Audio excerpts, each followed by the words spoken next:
topic. Should Christians carry guns? All right, Pastor Roach. For the people that say, look, I'm not carrying no gun, it's wrong. You shouldn't be carrying no gun. You shouldn't bring it on church ground. Just any type of, I'm not going to call it negative because everybody has a right to their feelings. Sure. Or they say, let's go to the ones that say it's wrong. Okay. Let's talk about them. For the ones that says that goes that far, to say that carrying guns is wrong in church ground, or they shouldn't carry them at all, even if it's not on church grounds, because they have faith in God. What do you have to say for that? Or what does the Bible have to say about that? Well, in the first segment, I covered 4 instances in Scripture that deal with that subject. So what I'll do now is we'll talk about the arguments that are made against it.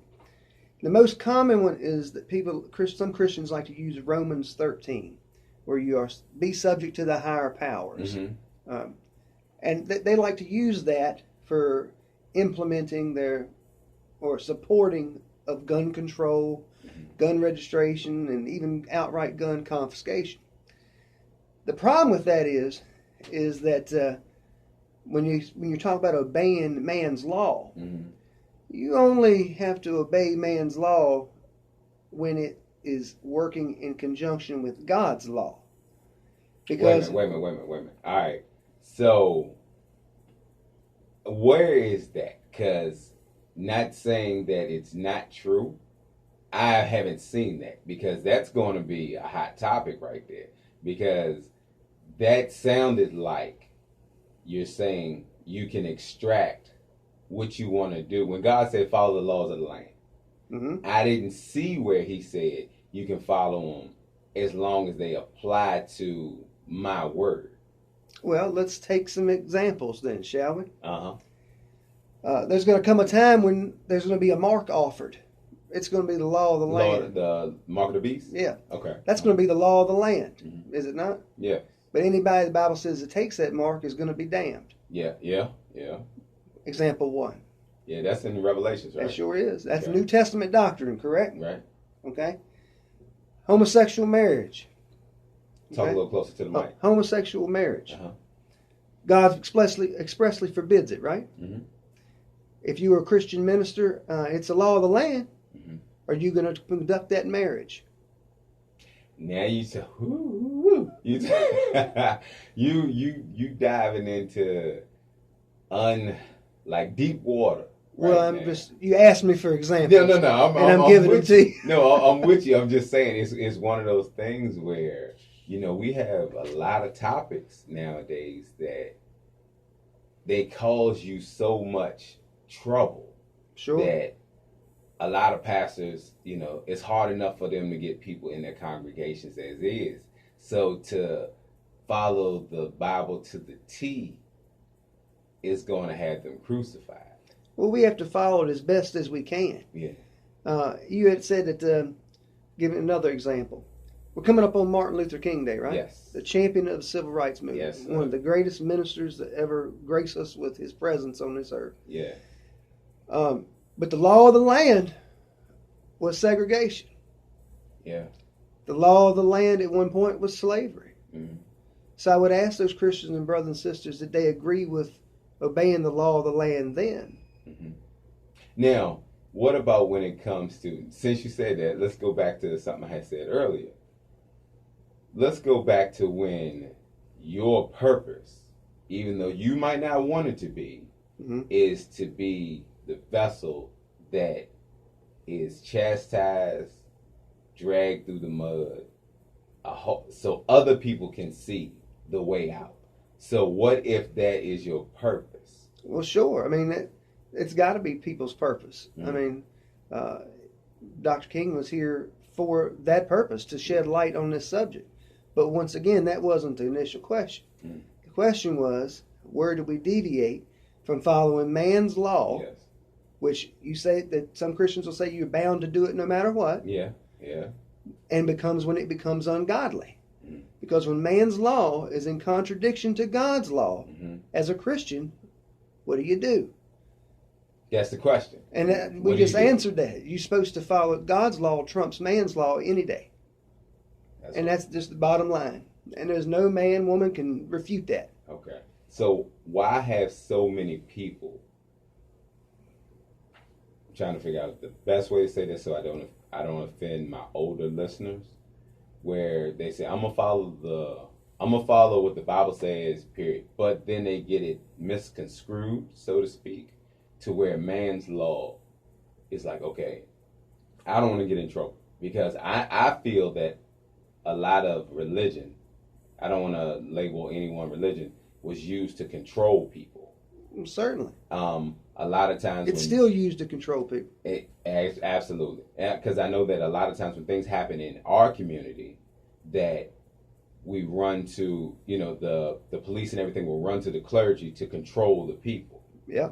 And that has turned a lot of people away from religion because it's like Martin Luther King's way of, let me turn the other cheek when I get hit in it. Well, what happens when I run out of cheeks?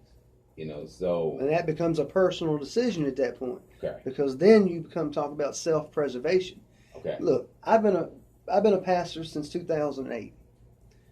But I've been a United States Marine before that. Okay. I've been a law enforcement officer during and after that. Uh-huh. And I've been executive protection agent for years now. Okay? So I've had to carry a firearm since the time I was 18 years old. Okay. Until right now. And we're getting ready to face some laws here that are getting ready to be passed in the Monday's going to be rough. Yeah, it's going to be bad. I'll get into that in a second. Uh-huh. But we're getting ready to face some laws that are going to be passed that's going to make people like myself felons overnight. That is, like I said, this is an on-time topic because, okay, let me touch on something real quick. Okay, with the war on drugs, you locked up a lot of African American men, gave them felonies so they can't carry a gun. All right, so a lot of people are trying to get their rights restored. Yeah, trying to get their rights restored, get their gun rights back. So then you have them, which I'm not sure that everybody that supports the Second Amendment is looking at, okay, what if we give the rights back to 50,000 African American men?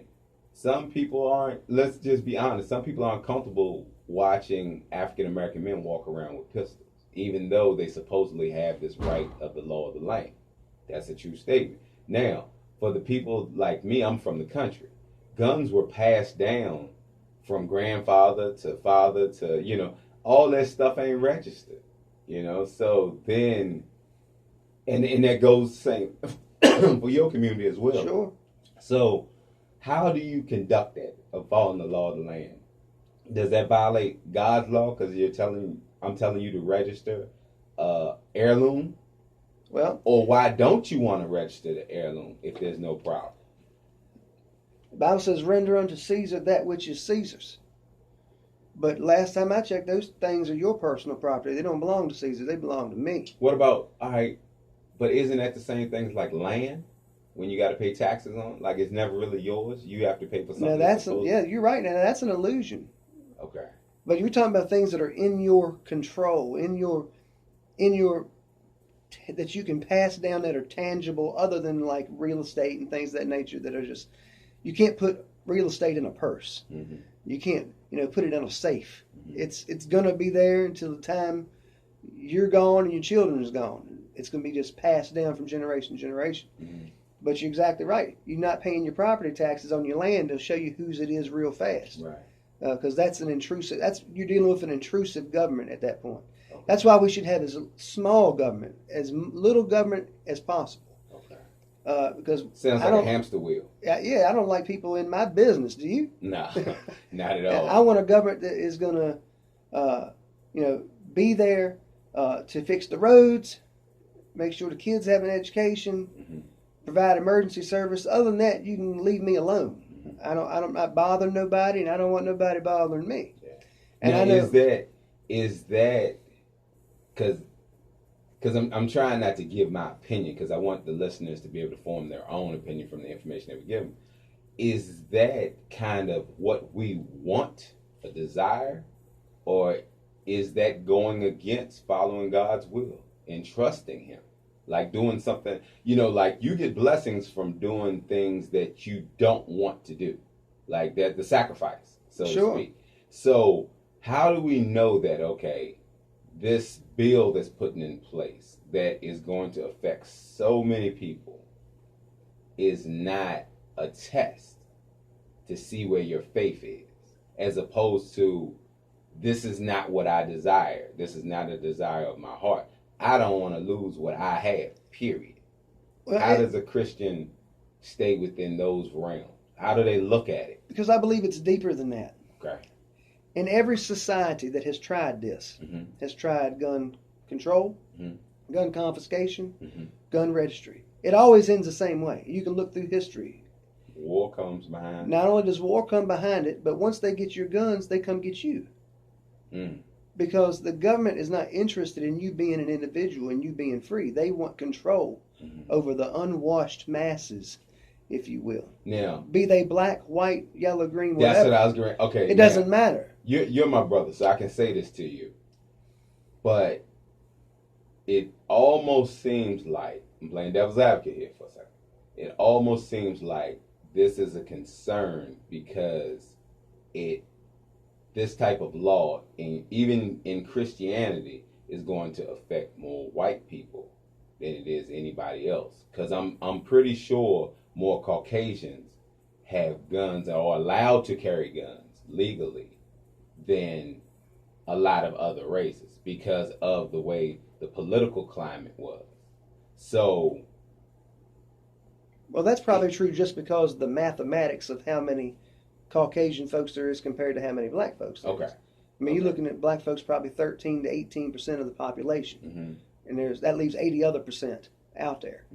So by nature, even a small percentage of that is going to carry firearms. Understood. You see what I mean? So it's not a matter of what color you are carrying it, or if it affects you disproportionately. The numbers themselves are disproportionate. That's why the numbers look so big and so drastic between them. But there is just as many legal firearm carriers of the African American persuasion as there is of the Caucasian persuasion. I talk to them every day. I was playing devil's advocate. And crime doesn't care if you're black, white, yellow, green, or anything. It doesn't care. The robber, the thief, the murderer, the rapist. They really don't care what color you are. They come to get what you got. And if my firearm can keep them from getting what I got, then that's what we're going to do. Let me ask you this. In church, should you be able to carry a sidearm or AR-15 or a 12-gauge shotgun? Should it matter? It shouldn't matter. It doesn't matter to me. I've been preaching since 2008, and I carry a firearm with me every Sunday. That just seems like there can be overkill, so to speak. Now, granted, I'm an advocate for firearms. I am. I feel that when everybody has a gun, crime goes down because everybody knows there's a consequence for you acting crazy. Well, it's common sense, my brother. And I'm glad you went this way because I wanted to lay out some common sense for everybody. I'm going to give you a scenario. It's called the Tale of Two Houses. Now, they're on the same street. They're right beside each other. House A has a sign on the door that says gun-free zone. House B has a sign on the door saying this house insured by Smith & Wesson. Who gets robbed? The house that has gun-free zone or the house that has this house insured by Smith & Wesson on the door? Because criminals are prey. They're predators. And they're going to prey on the weakest path of least resistance. Example. It's just like in the animal kingdom. Predators separate the weak from the strong. And they prey on the elderly, the sick, and the young, and the defenseless. So it only makes logical sense to me that if you have a means to defend yourself, and that is known, you are less likely to be victimized. Is that not logical? No. I'm with you. I'm just trying to make sure that I leave as much of my personal feelings out of this show and have the conversation for people to talk about. Because honestly, husband and wives, y'all need to have this conversation as well. You know what I'm saying? If even people that follow the Lord, follow Sure. the Bible, you have to look at scenarios, okay? Jumping up in the middle of the night when you hear glass break with a baseball bat might have worked in the 60s. Might have worked in the, it might have worked at that time. Yeah, but not now. Right. And then when people are, when they're committing crimes and they're coming after you, they're making horrific, they're killing people at a way that's not, they're just, Sure. tying you up and doing stuff. I mean, they're doing horrible things to people to the you're point they making make TV shows about it. You're making a great point right now, Troy. Now, back to this common sense thing real quick. Let's just say if we passed all the gun laws in the world, Mm-hmm. and there's something like 25,000 nationwide right now, gun laws. Really? Yeah. Think about it this way. Does that stop any criminals from doing what they do? Yeah, they criminals. They don't Because go by the law anyway. They say, well, it's a gun law that's going to stop them. No, murder's already against the law, and they do it every day. Mm. Robbing is already against the law. There's a law against that. Yeah. But they don't stop them from doing it. Yeah. All gun laws do are stop people who already obey the law from being able to defend themselves. You've actually created a whole class of victims by banning Good point. firearms, because criminals by nature break laws. Yeah. Only law-abiding people follow laws. Yeah. So it's logic and reason. Apply to them. It doesn't apply to them. They're not turning their guns in because they're going to get them on the black market, just like they do drugs. There was one thing that I read when I was a younger kid that was like, if you outlaw guns, only the outlaws will have guns. That's exactly right, and you're exactly right. Look, I got some statistics. Uh-huh. There is 2,500,000 defensive gun uses in America every year. Mm-hmm. Defensive. Mm-hmm. That means that 2,500,000 times a gun was used to protect somebody's life. Mm-hmm. That's one every 13 seconds. Mm-hmm. That's 6,500 per day. Mm-hmm. And of that number, 15.7% said that gun was instrumental in keeping that person alive, saving that person's life. So this argument that they don't protect life is crazy. Let me See, there's a difference in the sword that takes life and the sword that protects life. Yeah. You look all the way back in the book of Genesis, and there's a sword right now in an angel's hand guarding the what? Tree of life. Yeah, the archangel. That's right. Michael, yeah. Well, let me ask you this, because we can't really talk about how people can have guns and be Christians without, talking about the elephant in the room. And there has been issues where when African American men have guns, the way the police deal with them, even if you have a suit on, the Bible, whatever, in order for a lot of African Americans to feel that, it's okay to be a Christian and carry a gun, they have to deal with the laws of the land and how they are approached on an everyday basis. So that's one of those things that when I said the hamster wheel, okay, yes, I have this right as an American, but at the same time, how am I treated as an American? I'm not treated as a Christian. I'm treated as a person of color that has a firearm that people feel they have to neutralize the threat. But I can look on social media every day and see where somebody's walking with an AR-15 through the grocery store and they talk to them like they got some sense. So it's that hamster wheel. What can I do? Because I had a lot of people contact me and said, man, you're going down to Richmond with me for the Second Amendment and stand for our rights. And I was like, you have to understand, while I may go, a lot of people that'll be standing next to me might not care for me to be there, and that's them, the person. So the lines get grayed at the same time. Well, they get grayed in dealing with any issue that deals with people. True. Because people are individuals, and they also herd animals too. Yeah. And that brings me to this thing in Richmond. This is a bad chemistry experiment. Mm. Who do you feel is orchestrated by? Oh, I definitely feel like it's orchestrated by the elites of this world. Okay. Because, like I said, we've already covered it. Last thing. Does that make them the enemy? Absolutely, they're the enemy. Anytime somebody tries to take something that's lawful for you to have, especially a firearm, away from you, they have criminal intent Mm. because they don't want you to be able to resist. That was the whole purpose of the Second Amendment. For those of you that maybe never even read it or listening this morning, the Second Amendment is simply stated this way. It said it is the right of the people to keep and bear arms, right? Mm-hmm. So That's it's right. a well-regulated militia being necessary for the security of a free state. The right of the people to keep and bear arms shall not be infringed. Mm-hmm. That given to us by the founding fathers to protect ourselves against tyrannical government. Mm. Anybody who tries to spin it like it was for a hunting trip is simply mistaken. That is not what happened. Right. You don't think they got back from the Revolutionary War and sat down and said, you know what, that was some nice bucks we killed. We got to make sure our grandchildren can do this down the road. No. It was to keep from being made slaves again, and made serfs again, and being made a subjected people. Mm. So, yes, I think any government that attempts to restrict a law-abiding person from carrying and demonstrating with their firearm has got criminal intent. Yes, I do. Mm. And I also think that by doing so, you automatically know here in Virginia what you're going to get, the response you're going to get. Right. You're putting these chemical triggers together. Yeah. And then you're going to mash them together to try to get a response. Mm. And they're going to get exactly what they want, I fear. Yeah, I do too.